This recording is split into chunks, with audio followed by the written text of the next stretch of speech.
বৌমা শাশুড়ির এই ঝগড়ার প্রধান কারণ হচ্ছে জেনারেশন গ্যাপ, ঠিক কিনা? শাশুড়ি এক জেনারেশনের আর বৌমা আরেক জেনারেশনের। শাশুড়ি ভাবে একরকম, বৌমা ভাবে আরেক রকম। শাশুড়ি চায় বউর উপর খবরদারি করতে, বউ চায় শাশুড়ির উপর খবরদারি করতে। এই ডমিনেটিং এর কারণে কিলাকিলি আছে না নাই? আহা, এটা ঠিক না। আমার শাশুড়ি মায়েরা যারা আছেন, প্রথমে শাশুড়ি দিয়ে শুরু করি। আমার মাইকের আওয়াজ যে ঘরগুলোতে যায়, আমার শাশুড়ি মাদেরকে বলবো, বউদের উপর অত্যাচার করবেন না। ছেলেরে প্রশ্ন করে, তোর কাছে তোর বউ বড় না আমি বড়? আছে না নাই? এটা একটা প্রশ্ন হইল। তোর বউ বড় না আমি বড়? দুইজনেই বড়। তো এক ছেলে সুন্দর উত্তর দিছে, আমার কাছে ভালো লাগছে উত্তরটা শুনে। এক মা প্রশ্ন করছে, তোরে এতদিন আমি লালন পালন করে বড় করলাম, জীবন যৌবন তোর জন্য শেষ করলাম, আজকে বউ পাইয়া বউ তোর আপন হয়ে গেল? এবার ছেলে উত্তর দিছে, মা, আমার মুখ থেকে মা ডাক শোনার জন্য তুমি কি কষ্টটাই না করছো জীবনে। 10 মাস আমারে পেটে ধারণ করলা, খাইতে পারো নাই, বমি করছো, খালি ওষুধ খাইছো, তোমার পেট কেটে আমারে বের করা হয়েছে, 2 বছর আমারে দুধ খাওয়াইছো, পেশাব পায়খানা পরিষ্কার করেছো, বয়স যখন 3-4 তখন তোমার আমি মা ডাকছি। এই মা ডাকটা শোনার জন্য তুমি এত কষ্ট করছো, আর আরেকবারের মাইয়া এই ঘরে আইসাই তোমার মা ডাকা শুরু করছে। যেই মেয়েটা তোমারে মা ডাকে সে আমার আপন হবে না কেন মা? ঠিক কিনা? এই মা ডাক শোনার জন্য তুমি এত কষ্ট করলা, আমার লালন পালন করলা, 10 মাস পেটে ধরলা, পেশাব পায়খানা পরিষ্কার করলা, এরপরে মা ডাক শুনতে পারছে। আর আরেকবারের মেয়ে জানা নাই চিনা নাই এসেই তোমার ডাকা শুরু করছে মা। তো যে আমার মারে মা ডাকে তার স্থান তো আমার কলিজায়, ঠিক কিনা? শাশুড়ি আম্মারা যারা আছেন, প্লিজ বৌমাদেরকে কষ্ট দিয়েন না। অনেক শাশুড়ি আছে পান থেকে চুন খসলে রেগে যায়, পদে পদে স্ত্রীর ভুল ধরে, বউয়ের ভুল ধরে, আছে না নাই? এটা করবেন না।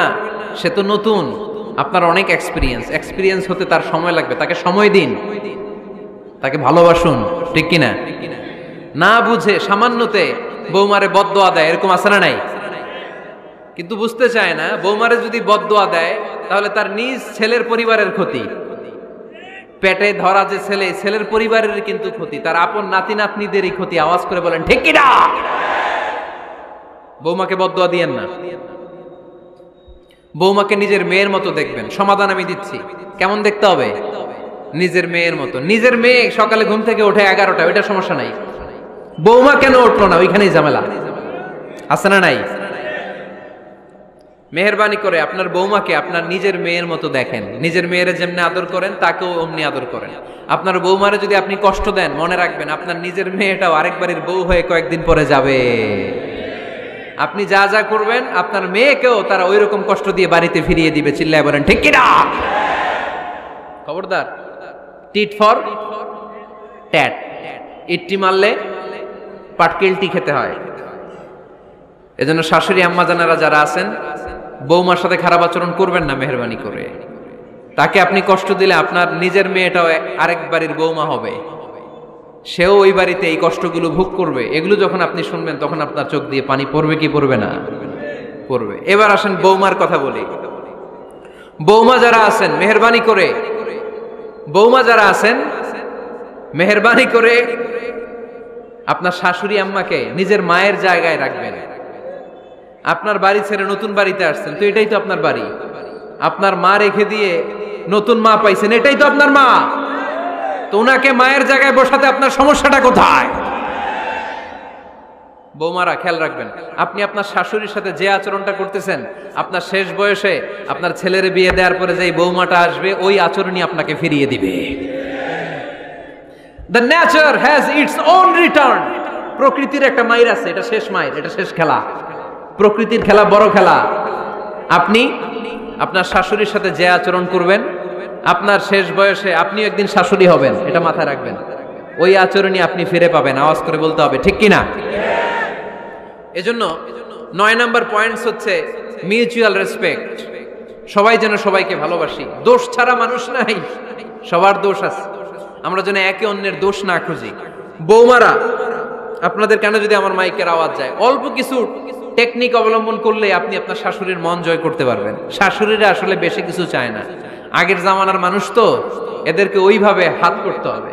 মাঝে মাঝে একটু শাশুড়ির মাথায় তেল দিয়ে দেন, চুলে তেল দিয়ে দিবেন আর কি, মাঝে মাঝে চুল আশ্রয় দিবেন, এগুলো কিন্তু খুব পছন্দ করে শাশুড়িরা। ওনার প্রেশারটা একটু মেপে দিবেন, ডায়াবেটিক্সের ওষুধটা খাইলো কিনা সময় মতো খোঁজ নিবেন, কি পছন্দ করে খেতে একটু রান্না করে দিবেন।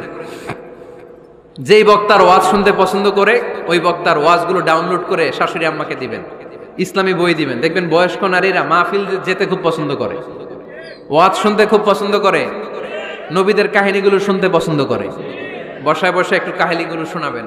বাইরে বেরোলে জিজ্ঞেস করেন, আম্মা আপনার কিছু লাগবে কিনা। আর একটা টিপস আছে, চুল যখন আশ্রাবেন আর শাশুড়ির মাথায় যখন তেল দিয়ে দিবেন, তখন অতীতের কথা জিজ্ঞেস করেন। দেখবেন অতীতের স্মৃতিতে হারিয়ে গিয়েছে আপনার শাশুড়ি।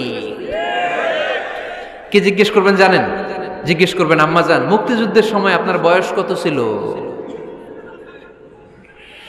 ওই সময় মুক্তিযুদ্ধের সময় আপনাদের এলাকায় কি কি হয়েছিল মা?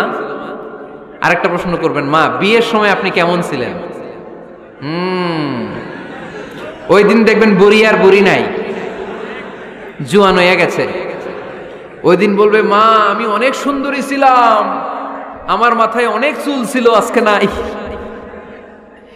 আমগো গ্রামে আমার চাইতে সুন্দরী মাইয়া ছিল না। অতীতের স্মৃতিতে, স্মৃতি হাতরাতে হাতরাতে তিনি হারিয়ে যাবেন। জিজ্ঞেস করবেন যে, মা শীতকালে আপনাদের দেশে কি পিঠা বানাতেন আপনি যখন ছোট ছিলেন, আপনার বাপ চাচারা কি করত? এগুলো জিজ্ঞেস করলে উনি স্মৃতির পাতা হাতরাতে হাতরাতে চোখ দিয়ে দাঁড় দাঁড় করে ওনার পানি ঝরতে শুরু করবে। আপনার জায়গায়, ওনার হৃদয়ের মনি কোঠায় এমন জায়গায় পৌঁছবে, আপনার এছাড়া উনি কিছুই বুঝবে না। বৌমারা, এই অল্প কিছু টিপস অবলম্বন করে আপনারা আপনাদের শাশুড়ির মনকে জয় করতে পারেন। শাশুড়ি বৌমার দ্বন্দ্ব আমরা চাই না। আমরা